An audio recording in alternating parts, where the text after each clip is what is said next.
we first arrived, Mary had just a couple seats out. I thought that was a little underestimation, and I'm glad to see that we filled up the space today. Thank you for coming out on a Saturday afternoon to be part of this discussion with around this exhibition, Smashing the Visible, with Mary Simon-Casati and Dr. Liliya Williams. And I am Bethany Whitehead. I am honored that Mary asked me to moderate this talk today. I have been a fan of Mary's work for a number of years. I first think I came in contact with your work at the Traffic Zone. You had a show where you were working on some of your glass pieces, and they were there, and I was just transfixed and got to know Mary. And then a couple years ago, when I was the director of Banfield Locke Center for the Arts, I was able to help put together a show of Mary's with another artist there, and there were the seeds of this show, I think we saw there at that space. And so it's so thrilling to be here, and for sure for all of you viewers as well, to see this show put together. And thanks for taking time this afternoon. We're going to dive into just some idea of the process of this entire year of working together. I do want to acknowledge that Mary was honored with an Artist Initiative grant from the Minnesota State Arts Board to work on this project. Yeah. Anyone who's applied for those numerous times knows how incredibly difficult those are to get, and it's a really wonderful thing. And those are made possible because of us tax payers. We buy things, and sales tax through the Land and Legacy Amendment then gets to be filtered towards the arts. And so we're really grateful for all of you for buying things in the state of Minnesota, for voting in that amendment in 2008, and for keeping that going, because it does great things for our arts community. So the technicalities out of the way, let's dive in. How did you start exploring energy in your work? Energy is the basis for a lot of this. Give us a background of where that came from. Well, I first, at least 4 years ago, I was working on making rib cages out of paper mache, and because they contain the heart and the lungs and the vital organs. And also, I was very involved with yoga, and so there was all this stuff about breathing and that kind of thing. So I was making rib cages, and I kept wanting them to be thinner and more transparent and more translucent.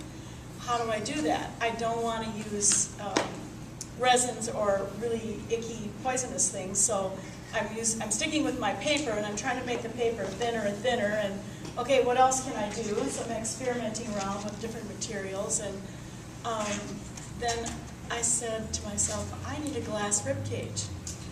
And that's when I went to the glass blowers and said, can you help me out here? Can you make, and I brought him a model of an anatomically correct rib cage. And he said, sure, we can do this. And in the sure we can do this, he was showing me an example of, well, how you would make just a single rib. That is nothing compared to making the whole thing out of one piece of glass. And so he showed me the actual rib, and I'm like, wow, this is drop dead gorgeous. I need to use these somehow. So the rib cage, and then I started deconstructing the rib cage. Well, I need to take this apart and put it together in a different way. And at the same time, I was thinking about,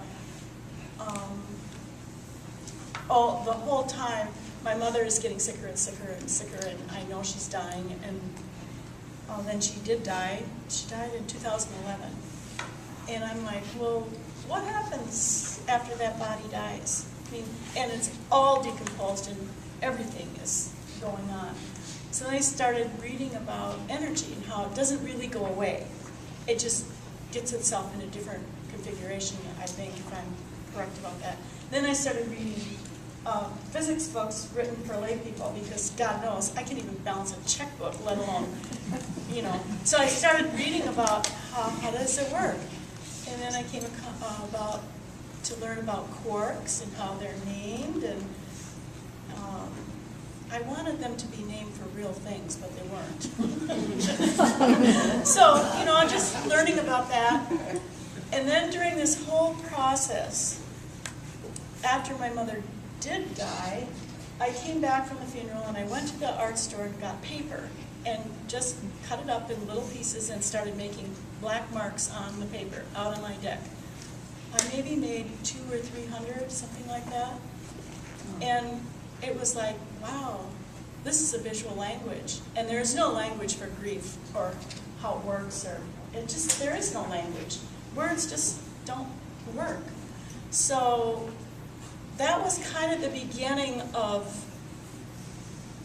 creating a visual language, or how does language work, and then how can I translate this into other things, and so on and so forth. So that's kind of the start of it all.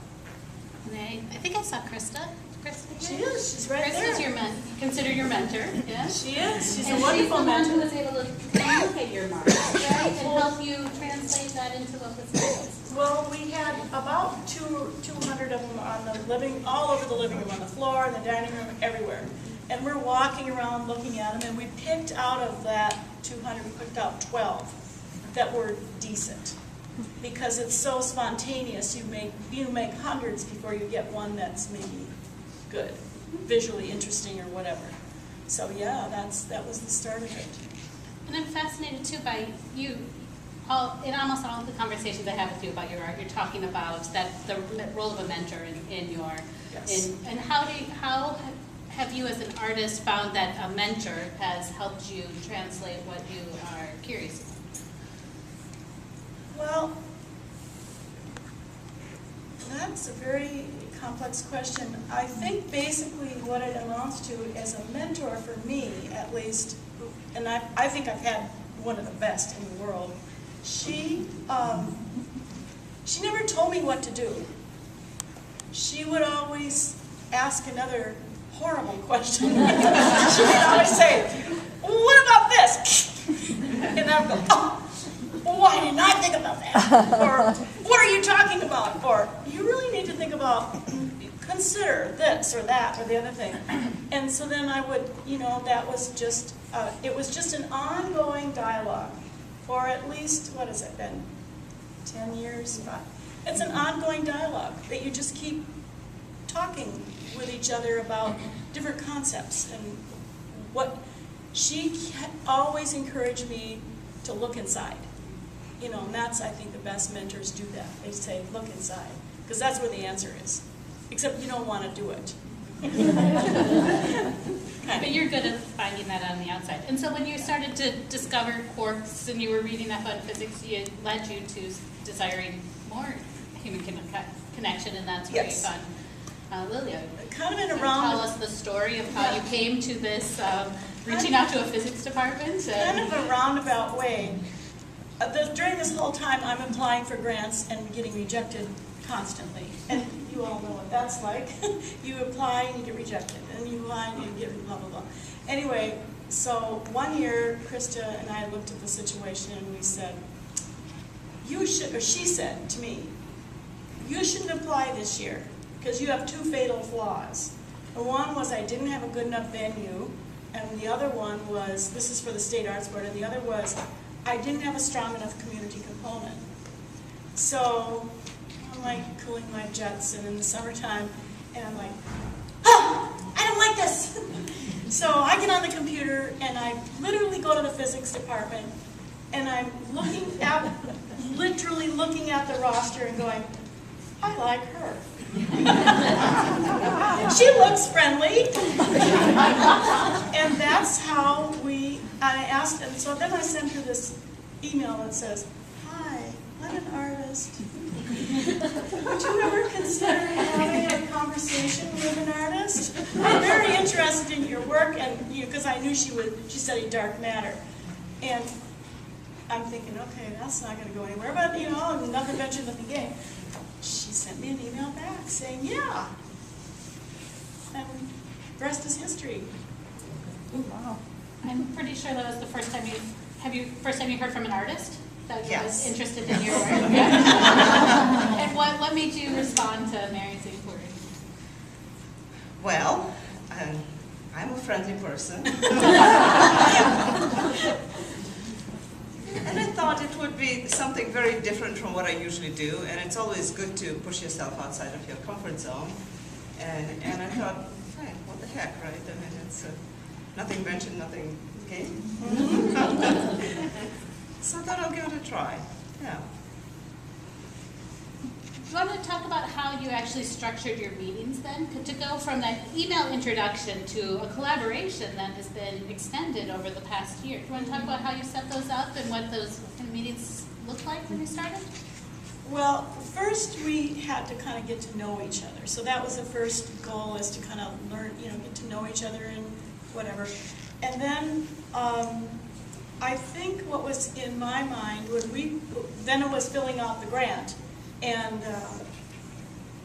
learning that I won, and I'm like, whoa. But that came later. It did come later, because we had already started chatting, and it came later. But then when I actually did get the grant, okay, now what are we going to do? Be careful what you wish for, because then you got to do it, right? It's like, yikes.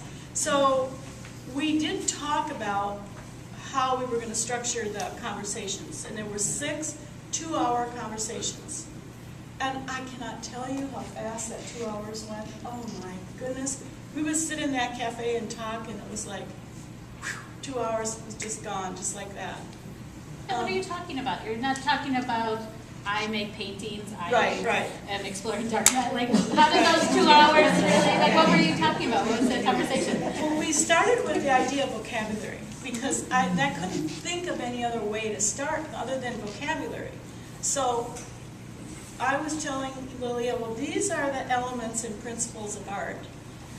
What is the equivalent in physics? And so we just started talking about different concepts in terms of the language, the vocabulary. So for example, symmetry is a very interesting concept both in physics and in art. And there's different kinds of symmetry, of course. But when she started, because I didn't know anything about physics, when Liliya was telling me about, well, nothing happens unless it's broken symmetry, I'm like, whoa. So it was something to really think about, all these concepts. Can you speak up a little bit? Oh, I'm sorry. We were talking about the vocabulary of a physicist and a scientist, an artist and a physicist, and just to use the different vocabulary, what are the words that are similar, and what are the words that are very different? So symmetry was one example of how. Can you explain how a physicist thinks of symmetry? Yeah. Because it's very interesting, totally different than art. So, right. So in physics, many terms that sound like familiar words are borrowed by physicists from everyday language, and the meaning is somewhat preserved, but of course it's not exactly the same thing. So the symmetry, well, in basic terms, it is what we know from everyday language. And it can be just a, for example, spherical symmetry. Something can have a spherical symmetry, so it's going to be a sphere. And that's a simple translation from ordinary English. But then the concept of symmetry is extended in physics to more abstract, more esoteric things. So the concept of symmetry is closely related to the concept of conservation laws, which are very, very important. Really, the most fundamental thing in physics is the concept of symmetry and the corresponding conservation laws. And these are laws of conservation of energy and mass and energy. And the energy, by the way, I should say, is not, most of the energy in physics is not the energy that we come in contact with in everyday life, because that's mostly chemical energy related to chemical bonds. Most of the mass energy comes actually from the kind of energy which is extracted in nuclear reactions, for example. So it's also energy, but it's somewhat different. So one is a law of conservation of mass energy, which is related. There's a corresponding symmetry to it. There's also conservation of linear momentum and angular momentum. There are also more esoteric conservation laws that pertain just to elementary particles, and these are so-called quantum numbers that are conserved during any given reaction. And there's a bunch of them. So it is the same. When? So it is the same basic concept, but in physics it is extended to more abstract things. Didn't you at one time tell me, though, that nothing happens without broken symmetry? Yes, yes. So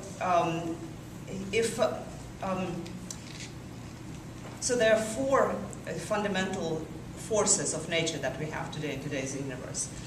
And things happen in the universe because forces act on different things and between various things.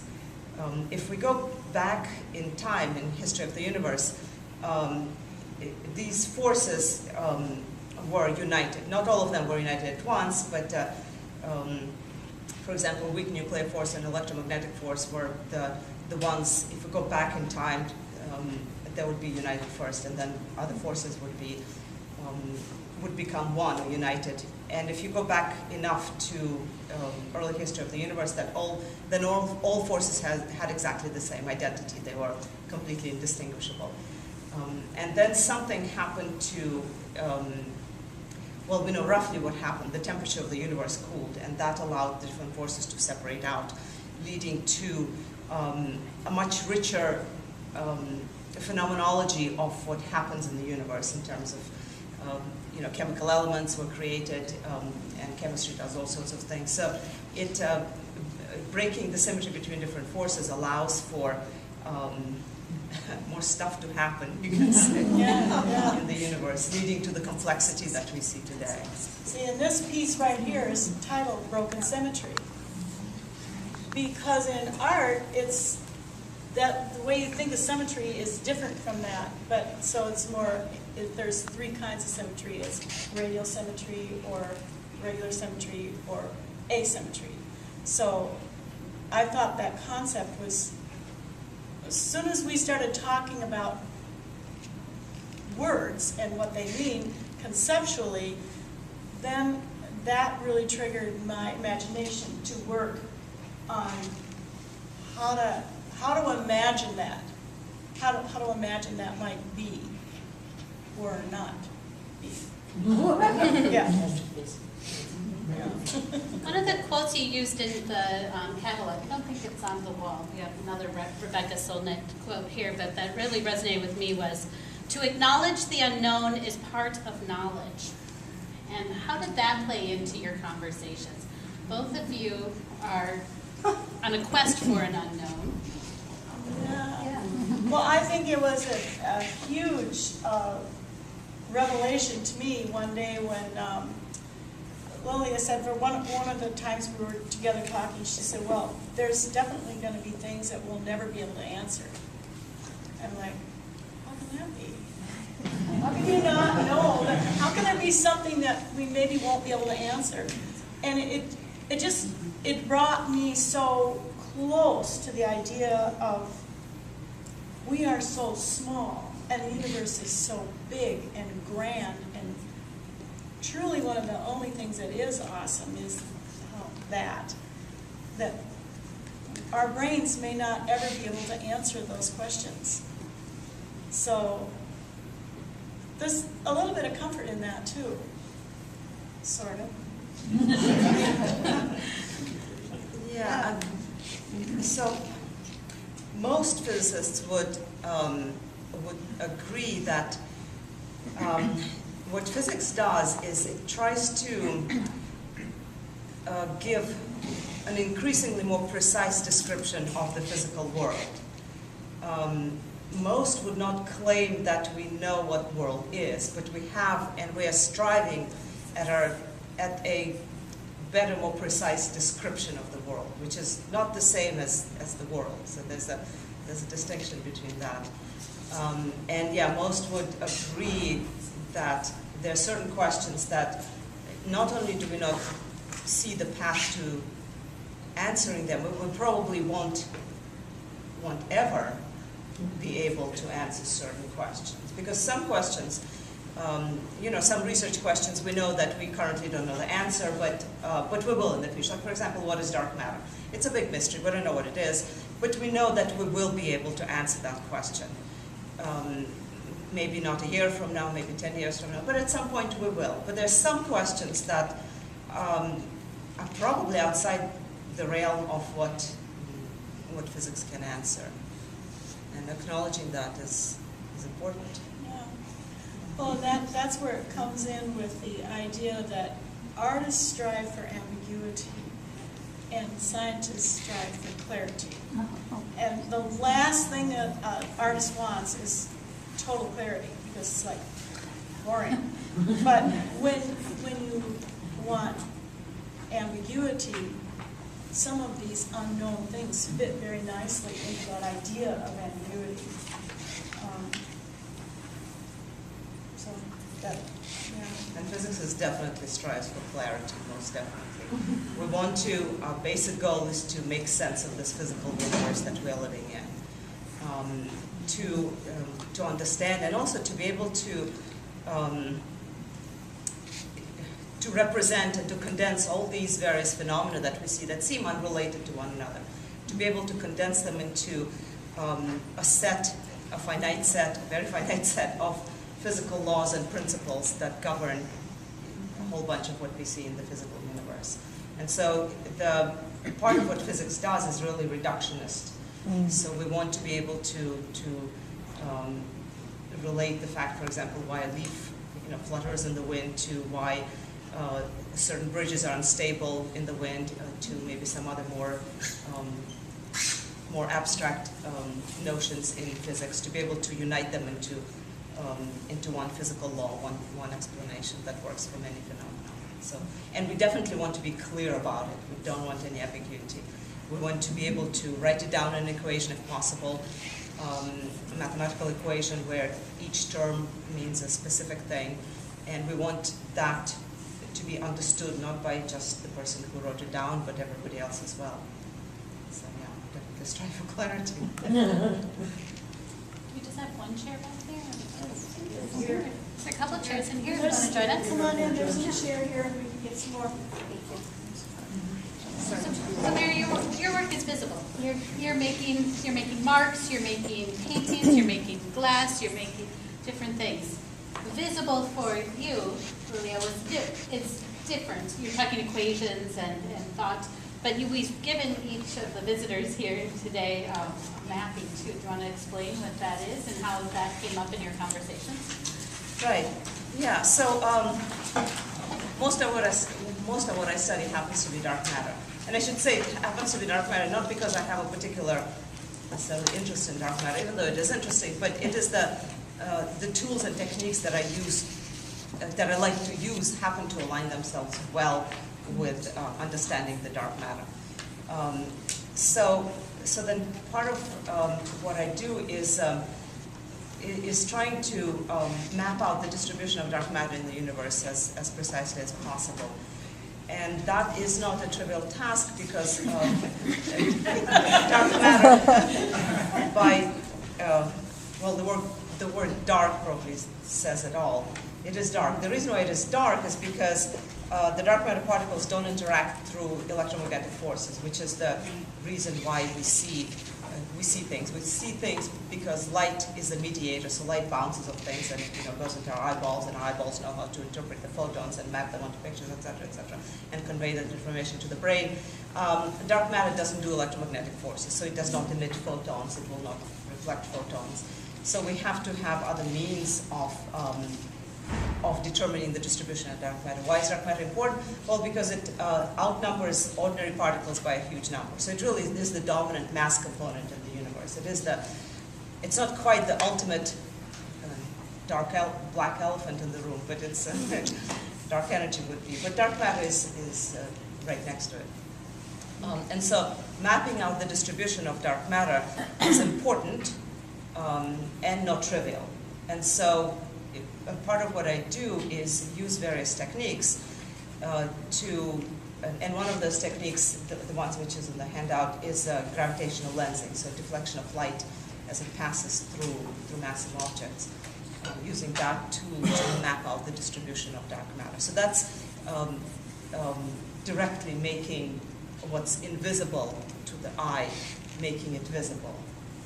I thought those maps were very interesting visually. And as soon as I got them, I started messing around with how do I interpret this, not in color, but using my own palette, which is the black. One of the very first pieces up front is called dark matter, the one with 9 panels. With what? 9. 9. There's 9 panels. It's the black piece up in front. It's called dark matter. That's my interpretation of Liliya's research map. Except mine has black borosilicate glass added to it, and that's kind of a play on words because it's a different kind of matter, glass. But also, when I make drips and drops and brush strokes, I take a picture of them and send them to the guy who works with borosilicate glass, and he makes an image of my work. So it's actually my drops and brush strokes that are reinterpreted into glass that are added to the dark matter piece. Just adding a lot of ambiguity to this whole thing. For sure.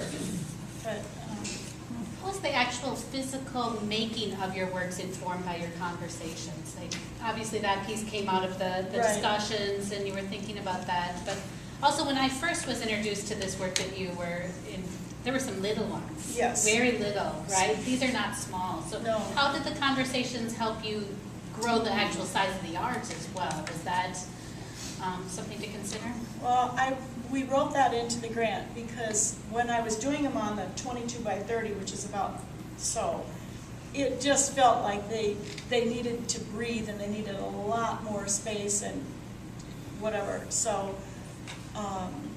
I started trying to figure out how to make them bigger. And You even had to. yes, and I made show and tell. I made my tools. I had to make special tools because regular paintbrushes didn't cut it. So this is this is my corn broom that I've used.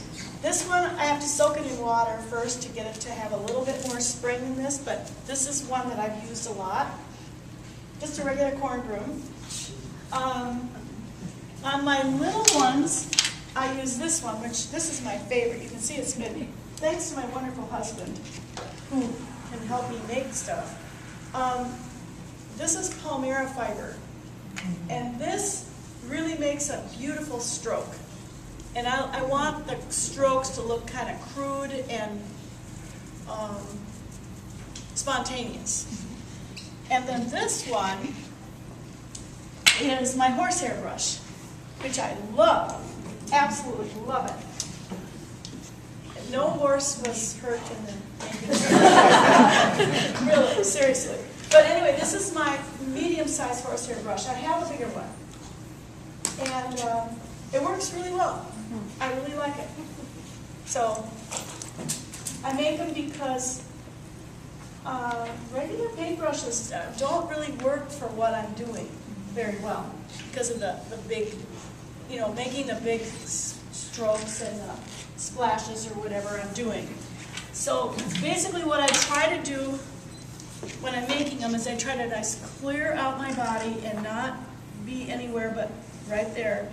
And then I just go whoosh, and or whatever, and I'm done. Then it has to dry, and then I put them up.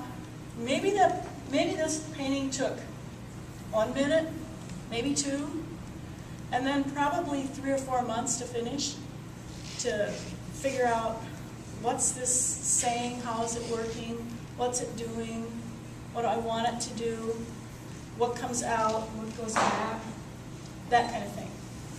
So that's what I did. What was the experience like for you? Did you have revelations about your own work by working with Mary, or seeing how an artist interprets the world? Yeah, that's a more difficult question. Uh-huh. Right. So the influence of Mary's the last 2 years, not just immediately the paintings, but the conversations that we have had. Yes. So there's no direct influence. I cannot say that this particular bit of what I did was directly a consequence of our conversations. However, the consequences are less tangible, and so all the conversations we had, as well as the work,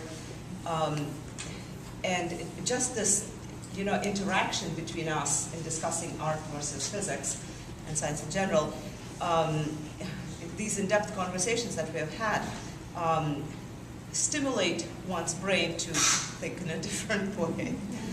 And that leads to creativity. Creativity is very important in what I do. There's a lot of technical stuff that has to be done in physics, and we all do that for sure. Gaining technical skills is a matter of practice, a matter of maybe some, you have to have something to start with, but a lot of it is just a matter of practice. Creativity is not as well understood by anybody, but yet it is very important. To be able to come up with new ideas is very important. Nobody knows how creativity happens, and everybody knows that it is important. So it is,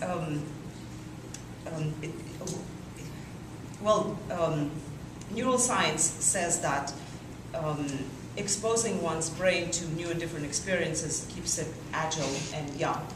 And I think it also probably makes sense that not just casual exposure to new things, but in-depth conversations and exposure to something in a systematic way, it really builds up new neural networks in your brain, and those eventually lead to creativity. And so that's the indirect way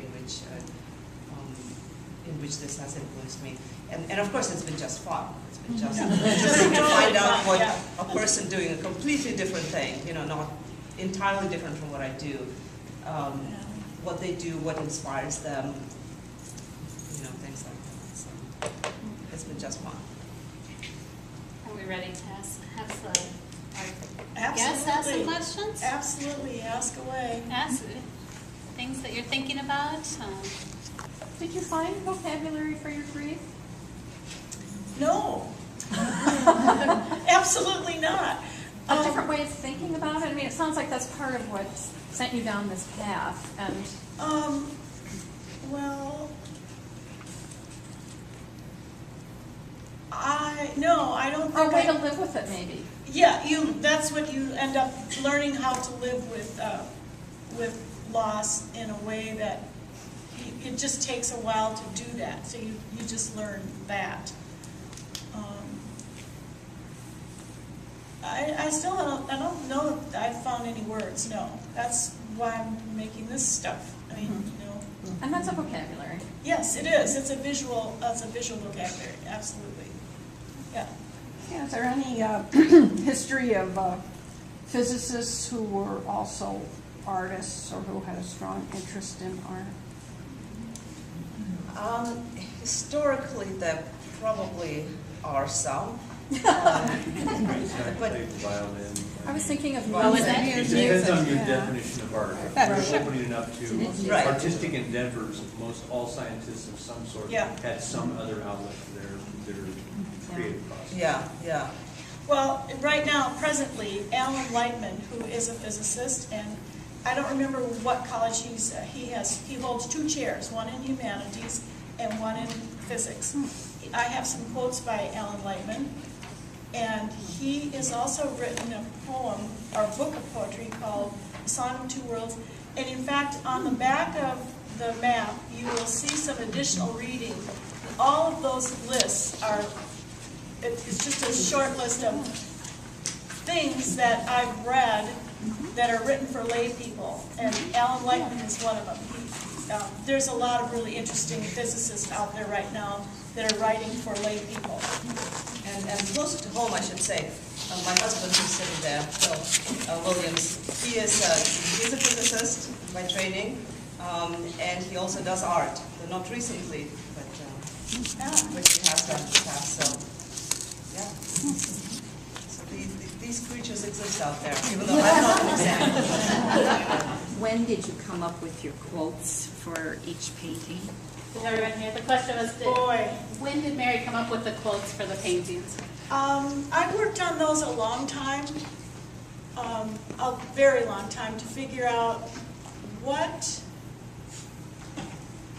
I wanted a spectrum of male and female, and I wanted artists and writers and poets other than just scientists or artists talking. So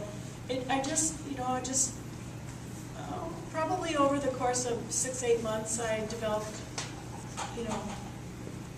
the quotes, or picked them out, something like that. Yeah?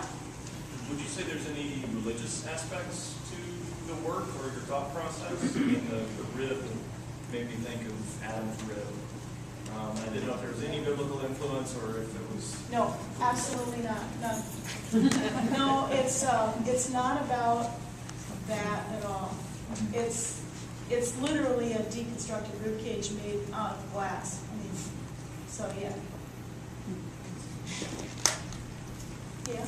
I remember you talking some when you were, before you'd even done the glass and you were making the ribs. Can you make sure that? Oh, I'm sorry. Oh, I Got a forgot big my group. big dog voice. No, I've forgotten it. Okay. You're talking about the nature breath. Yes. Okay, that's what I recall you talking about initially, was the nature of breath in and out Yes. through. Yes. Some of the great yogis, and this relates to your question, Russ, some of the great yogis say, I believe, that when you're born, you inhale the air. When you die, you exhale it. And it is fascinating to understand that the air that all of us breathe has been around since the beginning of time. So we're breathing people's air all over the place. So in that sense, maybe spiritual. In that sense, yeah. As you came to terms with, you wanted it to be ambiguous. It was necessarily ambiguous because there really isn't a language for grief.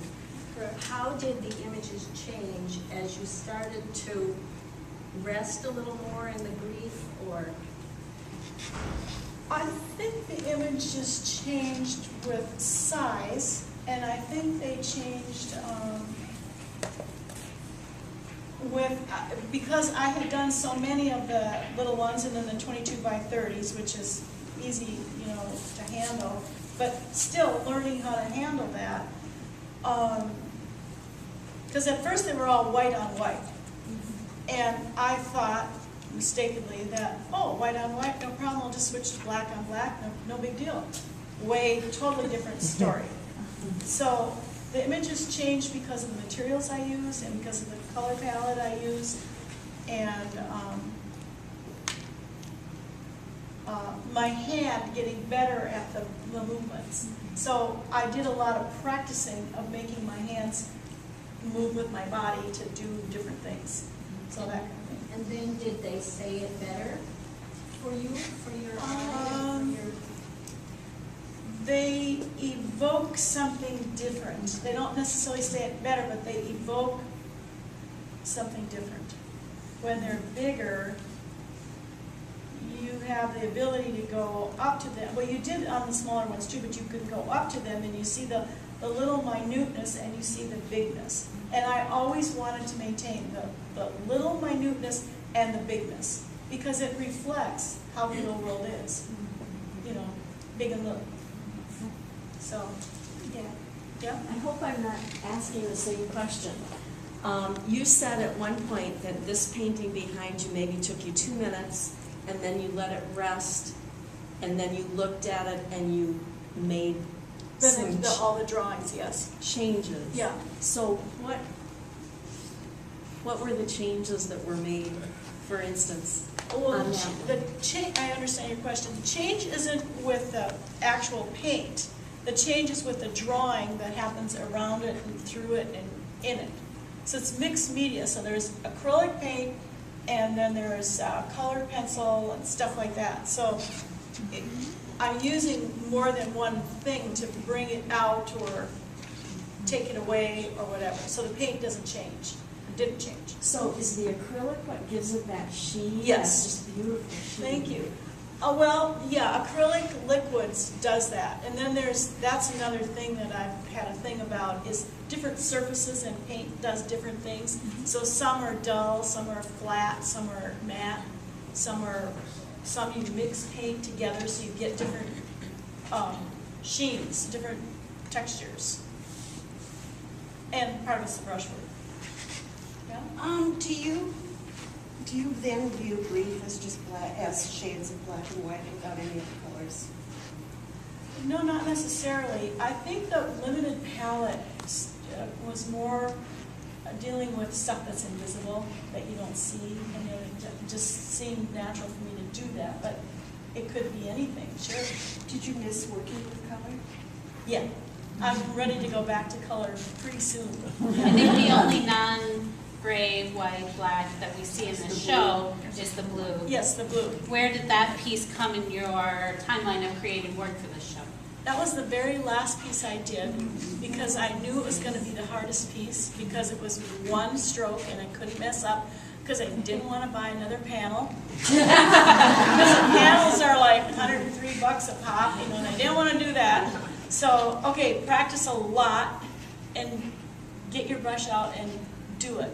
Plus, that one is both acrylic and oil on the same piece, so you're kind of doing a little bit of messing around to get to know where the acrylic is and where the oil is, so because they don't really mix. So, yeah, that was the last piece I did. And do you think that's symbolic to the last question of color coming back into your work, maybe? No, not necessarily. No. Yeah. So literature, physics, poetry, Yeah.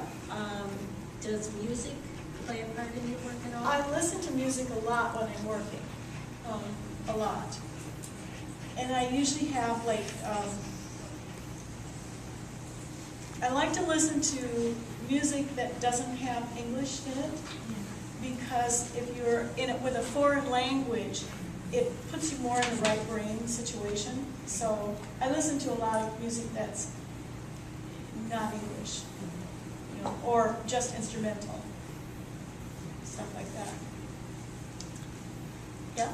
Yeah, I'm wondering about symmetry, because it's a big piece of biology as well, not just art and physics. And I'm thinking of, there's this guy named Darcy Thompson that wrote a book about symmetry in nature, and it kind of got to be a big thing in the world of perception, which of course connects to art.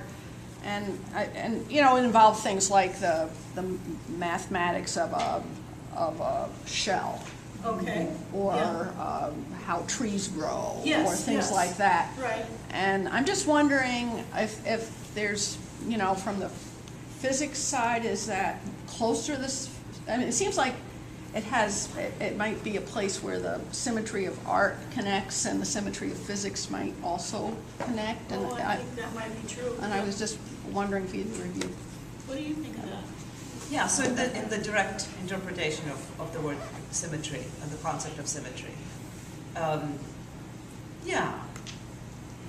yes, I mean, there's definitely similarities. What we do with it, what physics does with it, is something different.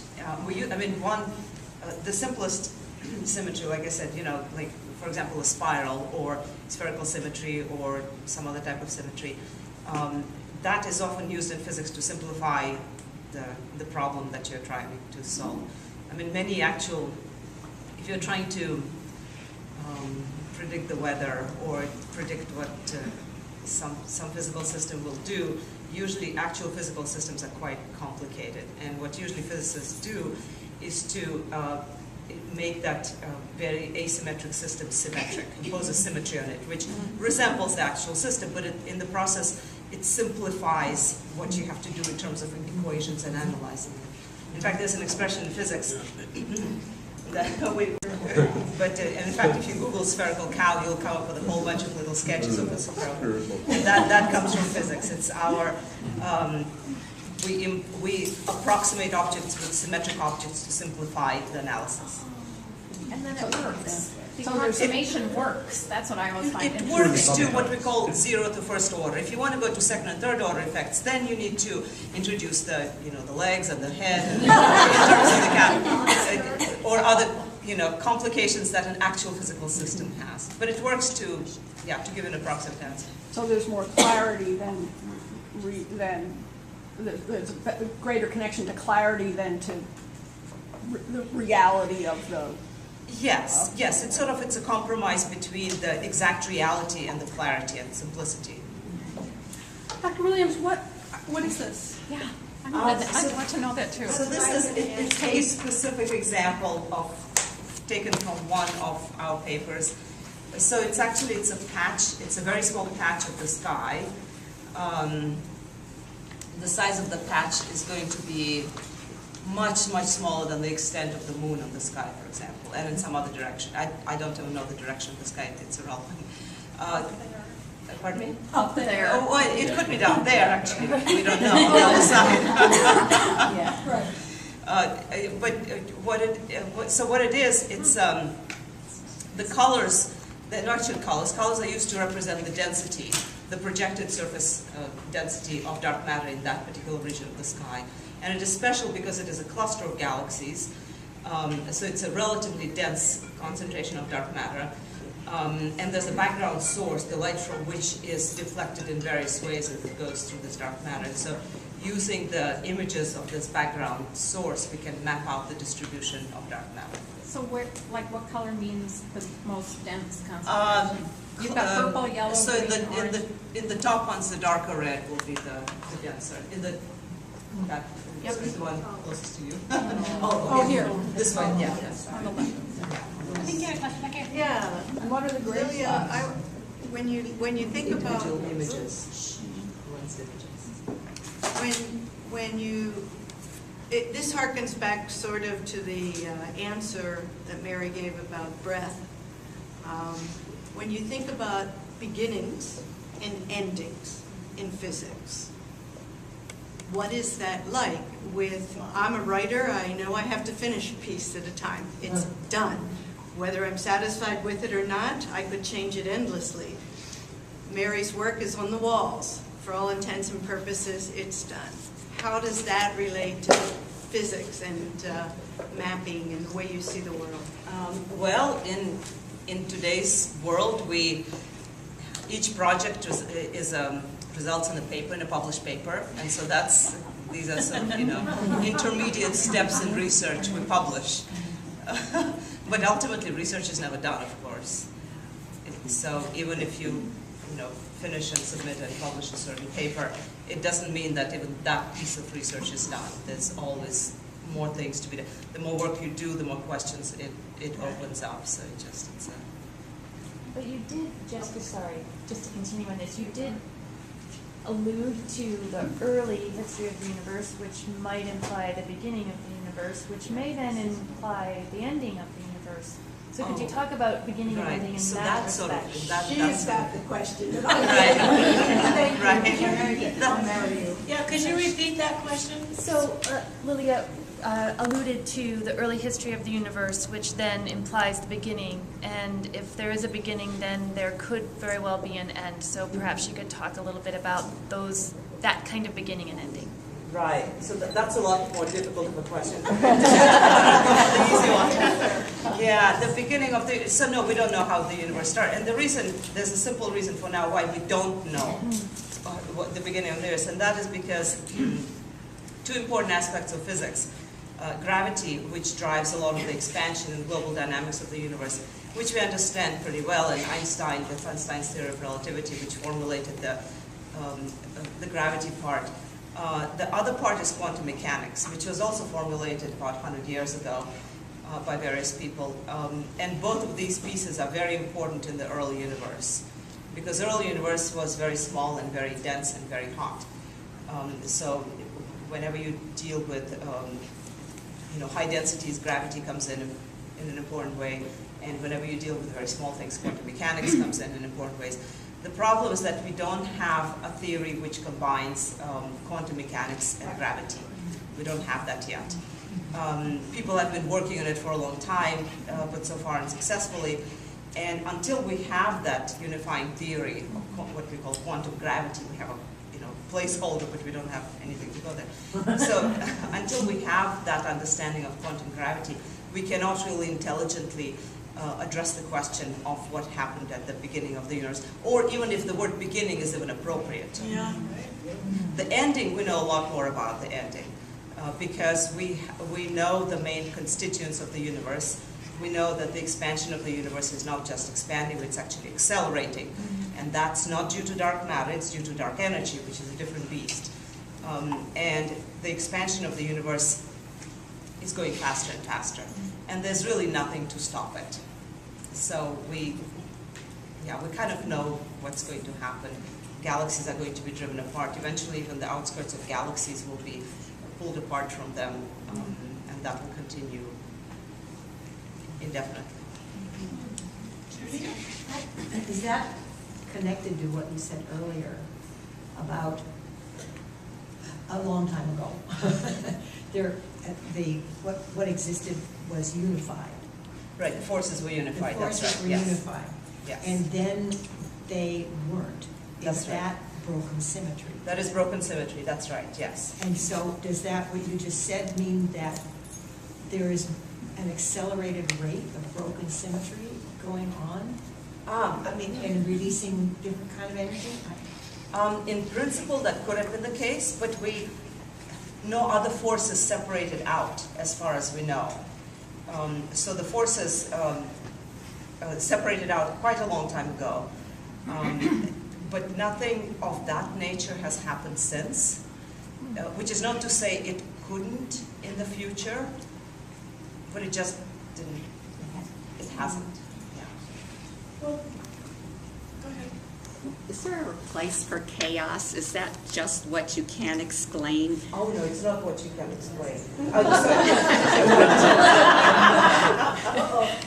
Is that, sorry, did I interrupt you? No. That was the whole thing. Yeah, no, chaos is actually, it's a branch of physics and many other quantitative sciences. Chaos is something that definitely happens, and it is hard to analytically understand it and explain it, but there are quantitative measures to say when chaos is actually taking place, as opposed to things are still what we call the linear regime.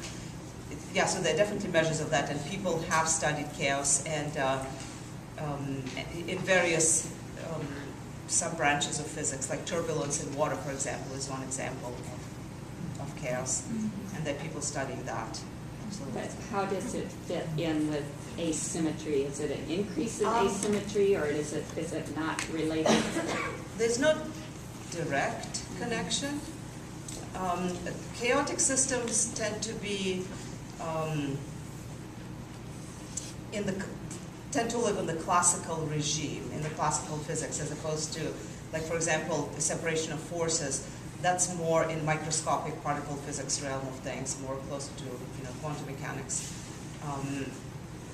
And there are aspects of chaos there too, but most of chaos that we study is actually in classical aspects of physics. Mary showed us her tools, and you mentioned earlier, Liliya, that you had tools that you liked that directed you toward what you actually studied. Right. So I was curious what those tools are. Right, so those are, it's not something that I can whip out and No, I'm thinking of like the LIGO, what's that thing called? like you right, use yes. big stuff like yes, that? Yes. LIGO detects gravitational waves. No, I'm not an experimentalist. I don't build experiments. I don't have a lab. I have an office. And I do a lot of programming, a lot of coding, definitely. I use a computer. You can say computer is a tool that I use. The other tools are just methods of mathematical analysis, is what I meant by tools, yeah. So, I mean, for that you need paper and pencil. But they're really there. So were you a mathematician before you were a physicist? Or? No. Okay. But everybody who does physics I has see. to. Mathematics is the language. Yes. Right, so no, I'm not a mathematician. In fact, there's a distinct difference between mathematicians and physicists, one would say, and I'm not a mathematician. But you use it. Physicists like the physical world. They are, physical laws are very important to them. In mathematics, you don't have those restrictions. Mathematical concepts still have to be self-consistent. and they have a lot of things imposed on them, but they don't have the limitations of the real physical world. The physical world is too dirty for those. I happen to be a mathematician as well as an artist, and there's two different fields of mathematics. You have your theoretical and your applied. I happen to be an applied mathematician. Okay. I like to see how the numbers work in the physical world as well as in the artistic world. So just like there's theoretical physicists and actual experimental. So we have a tendency to put everything into like one category, and they're really not. But I mean, there are, of course, physics and mathematics do come close together. But if you talk about extremes, the physicists, even theoretical physicists, abide by the physical world, whereas mathematicians are not bound by that. Right, because they're off weight. That's right. Yes. They have their own rules, but not those. I think Krista has a question. I'm interested in bringing it back to how we have the opportunity to see you two together and how you think. And I've drawn some conclusions of my own about what you share. The question about the tools is one of them. I mean, you don't actually work with tools, but I'm going to assume you depend on the development of new tools. And that's where I saw a correlation. Yes. Right? Yes. So your inquiry demands that you move forward with the types of tools you use to investigate the world. Absolutely. Okay? Yeah. You both seem to acknowledge, not necessarily Mary doesn't accept, that you can't know. And I think ambiguity and clarity as a process both feed into you can't know. It's kind of a glass half full, half empty. Right. So ambiguity acknowledges that you can't know everything. Right. And clarity acknowledges that you can know a lot. You can know certain things. Yeah. Exactly, right? So there's that. Another one was your work is never done. Right. Yeah, it is. Even though we think it is, because we see it on the wall, I know very well that it's a lifetime inquiry. So then here comes a question. I'm curious, mostly from Liliya. When Mary describes that she starts sort of with this big bodily mark making, sort of being in your inquiry. Right. And then you develop the drawing within that. Yep. A manifestation, let's call it, or observation. Do you see any correlation in your work, approach to your work that could reflect that at all? Like big to little, or you know what I'm saying? You start with some. You have to have a basic idea of what it is you want to do, and then you do research around it, and you grow it into, like I said, into individual chunks called papers that we publish. And so you think in terms of what will this paper have, how much of Break it down. the idea, break it down, illustrate it, quantify it, find support in the literature for it, sort of you figure out what would constitute that one paper. And so maybe is that. Yeah. Do you see it? Do you hear anything in what you just said that relates to how you do? Well, I think I sort of have a research mode about my work. And before I get sort of a vague idea, and then I start reading tons of stuff about this or that or the other thing, or what goes on here, and I like to create look at it from a lot of different points of view before I then start messing around with material. So I would say I typically tend to have the questions first and do the research, and then I start experimenting. I think that's kind of what I do. Sometimes something will come instantly, but not usually. Usually it's... That was another thing that I liked hearing you both kind of acknowledge that this just takes time. That's why it takes a lifetime, and the time between the exposure and the insight. Yes. It can be very long. Yeah. Yes. Should we take one last question from Deborah, and then we can... maybe this pertains a little bit to this, but I was thinking, I'm an artist and I'm a writer, and there has been throughout my lifetime how do you get out of your own way? Yes. You have a question you're working on, or you're approaching a blank page. The mentor. Yeah, that's one way. But I mean, Yeah. just throughout your life, as you go into the studio or you approach a project, you get out of your own way in a Yep. variety of ways. And I've developed my Sure. practices and tools to do that. And I'm wondering how that pertains to the work of a physicist. If there's any of that, or if it's which either. Oh, okay, so I think it might have to do with maybe the way we're taught as artists, or something that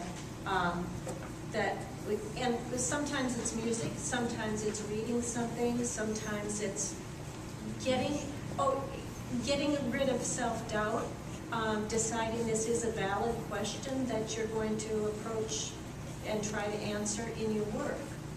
So So basically deciding what it is that you're going to work on, posing questions and deciding whether this is a good question to go with or toss it. yes, and when to just say, well, that didn't go anywhere, I'm going to go over here now. Okay, so abandon this and say that that's not a productive way of thinking, but maybe do that.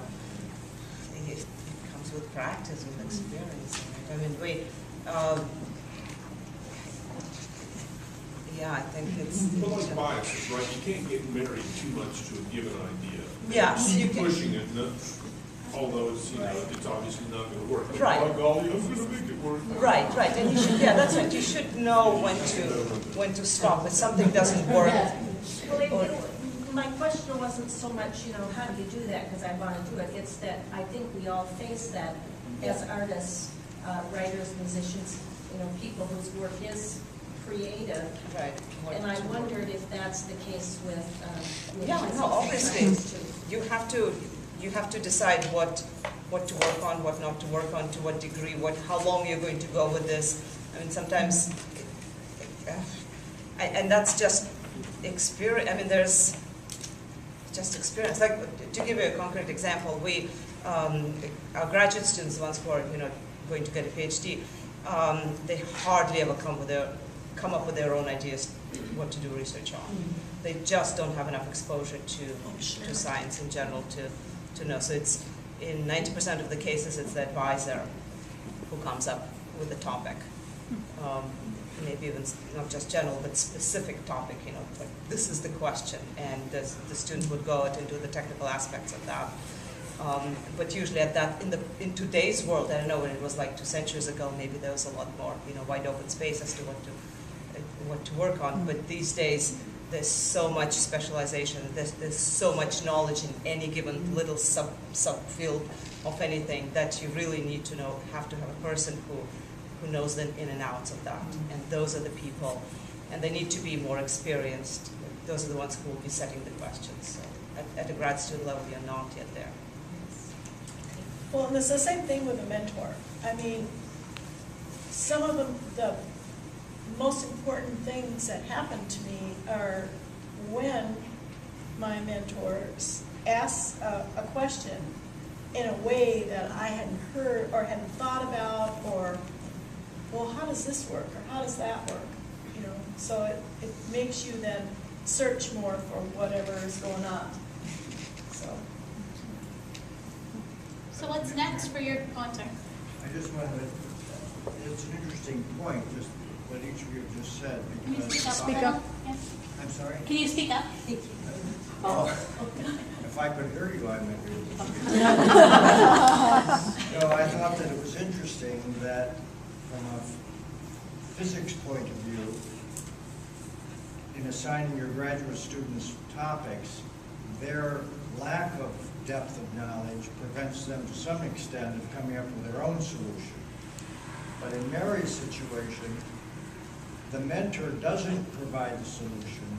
Nope. The mentor stimulates the individual to pursue a deeper understanding of the problem, to come up with some kind of interpretation. Right, that is different for us. That would be Can I just embarrass my wife a little bit? She's been working on a set of problems that she's come up with some very elegant solutions to for how long? 10, 15 years now, right? 10, 15. Yeah. Oh, sure. And they're not fashionable because all the guys, all the people are over playing in a different sandbox. And they're sort of like, "Oh, what's that stuff? You're bringing back some neoclassical and not Back to the Future." But she's working on some beautiful classical analysis of systems that now everybody's playing marbles on computers, okay? She's doing a totally different thing. So she's been sort of off to the side doing this. And we keep going. Come on, man, come on. Somebody's going to see this, they're going to see how good it is, and it's going to happen, you know? And very recently, you just had someone, she got a really nice citation in a paper by a guy who's sort of in a slightly different field than the one that she's in. But it was, he said some really nice things about what you've been doing, and we're sort of thinking this is a little crack that the light's getting in here.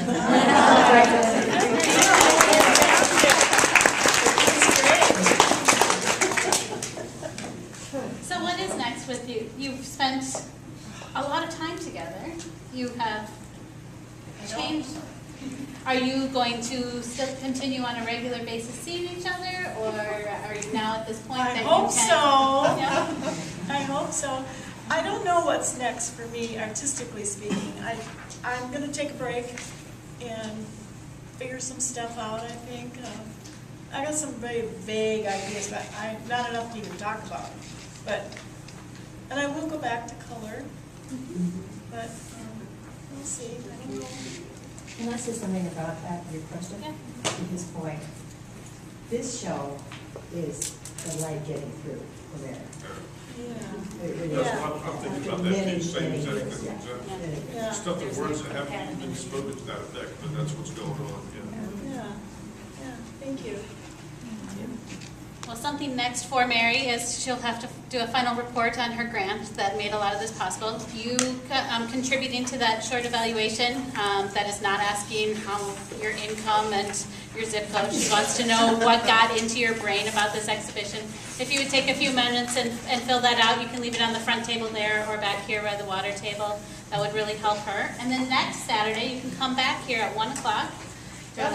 We're going to have a panel discussion, and it will be cross-disciplinary. So there'll be Liliya and myself and a fabulous philosopher who's sitting in the room right now,